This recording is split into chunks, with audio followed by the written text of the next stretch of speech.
मैं हूं प्रभाकर मणि तिवारी। आप देख रहे हैं मेरा खास कार्यक्रम पॉलिटिक्स विद प्रभाकर। पूर्वोत्तर राज्य असम के सिलचर में डोलू चाय बागान में अब आगे क्या होगा? लाख टके के इस सवाल का जवाब फिलहाल किसी के पास नहीं है। पल पल हालात जैसे बदल रहे हैं, उसमें ये कहना मुश्किल है कि ऊंट किस करवट बैठेगा आखिर में। आप जानते हैं, ग्रीनफील्ड एयरपोर्ट बनाने के लिए सरकार ने इस चाय बागान की करीब 2500 बीघे ज़मीन का अधिग्रहण कर लिया है और उस ज़मीन पर जो लाखों हरे भरे पौधे लगे थे उनको उजाड़ दिया गया है। दूसरी ओर इस अधिग्रहण के खिलाफ असम मजदूरी श्रमिक यूनियन के बैनर तले डोलू बागान के मजदूरों ने आंदोलन छेड़ दिया है। उनका यह आंदोलन लगातार तेज हो रहा है और वाराणसी से लेकर मुंबई तक से उनको अपने इस आंदोलन में भारी समर्थन मिल रहा है, विभिन्न तबके का।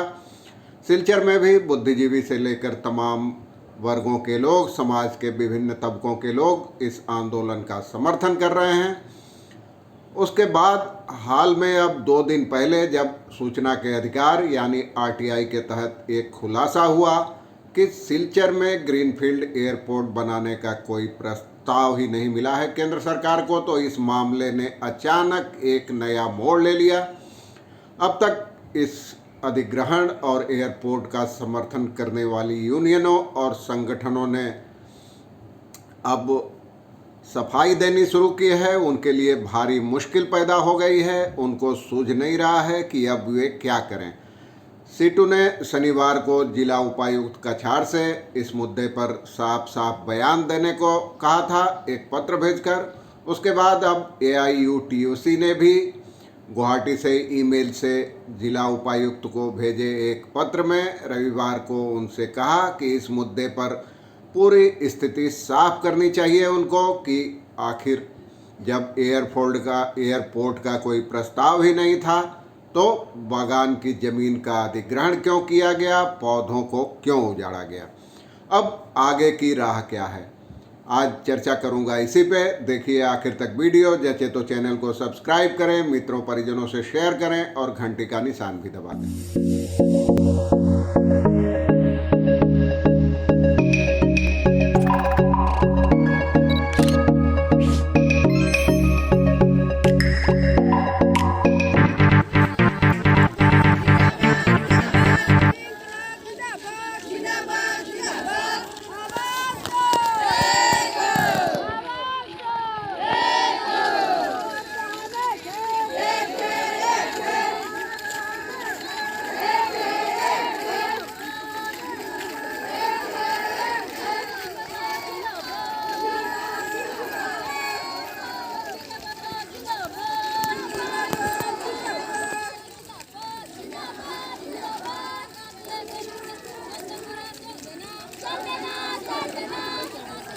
वीडियो कर से जरा जरा बोल।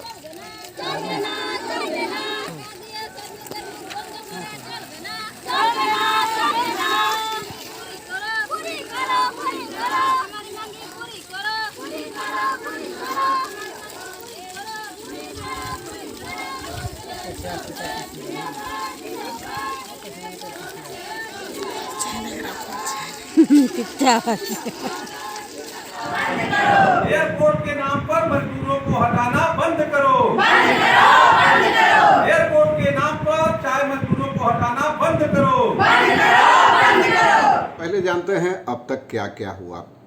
मार्च में सरकार यानी जिला प्रशासन ने डोलू चाय बागान प्रबंधन और 3 मजदूर यूनियनों INTUC, सीटू और BMS के साथ एक समझौते पर हस्ताक्षर किए थे, जिसके तहत सिलचर में ग्रीनफील्ड एयरपोर्ट बनाने के लिए बागान की 2500 बीघे जमीन का अधिग्रहण किया जाना था। इस समझौते को पहले तो काफ़ी गोपनीय रखा गया, लेकिन जब यह लीक हुआ, लोगों को पता चला, मजदूरों को पता चला, तो इसका बड़े पैमाने पर विरोध शुरू हो गया। बागान में ज़मीन की मापजोख करने पहुँचे प्रशासन की टीम को काफ़ी विरोध का सामना करना पड़ा और उनको खाली हाथों बैरंग वापस आना पड़ा। उसके बाद मजदूरों के विरोध को ध्यान में रखते हुए जिला प्रशासन की पहल पर इस मामले की दो बार जन सुनवाई आयोजित की गई, जिसमें 2300 से ज़्यादा मजदूरों ने अपने हस्ताक्षर से एक ज्ञापन दिया। उसमें जमीन अधिग्रहण का विरोध किया गया था और समझौते को खारिज करने की मांग की गई थी।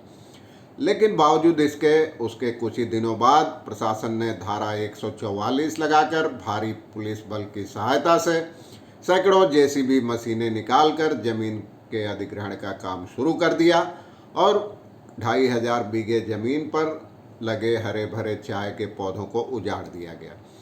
आप जानते हैं, डोलू बागान मुनाफा कमाने वाला बागान था। मजदूरों और मजदूर यूनियनों की दलील थी कि उस चाय बागान के पास ही एक और चाय बागान बंद पड़ा है, उसकी ज़मीन का एयरपोर्ट के लिए इस्तेमाल किया जा सकता है। लेकिन प्रशासन, बीजेपी के स्थानीय नेता, सांसद इस अधिग्रहण को सही ठहराने में जुटे रहे। आखिर असम मजदूरी श्रमिक यूनियन ने मजदूरों को एकजुट कर इस मुद्दे पर आंदोलन शुरू किया और धीरे धीरे समाज के बाकी तबके के लोगों का भी समर्थन इसे मिलने लगा है।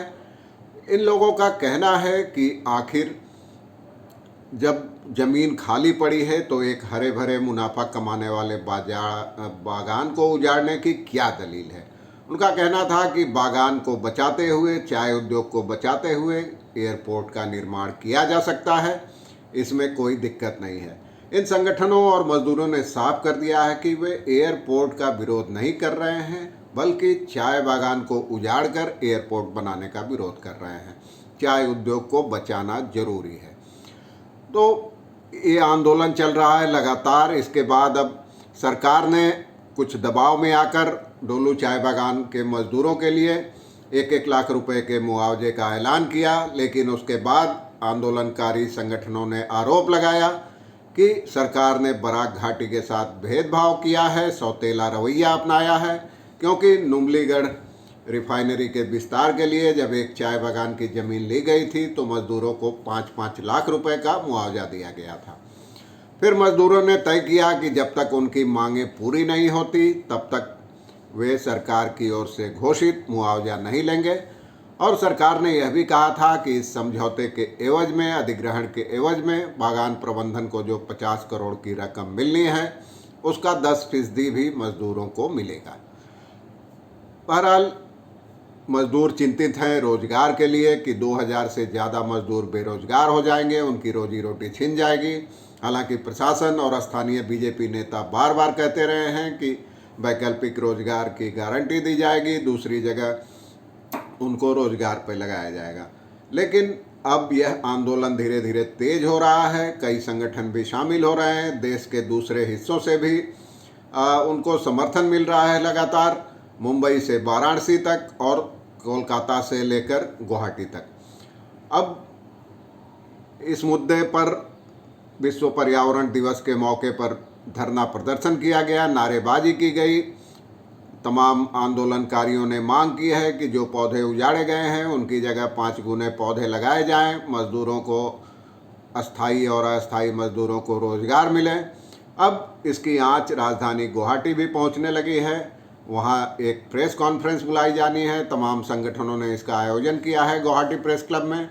इसके अलावा 15 जून को 8 सूत्री मांगों के समर्थन में सिलचर में एक नागरिक रैली आयोजित की जाएगी। 8 सूत्री मांगों के बारे में मैं आपको पहले बता चुका हूँ पहले की रिपोर्ट में।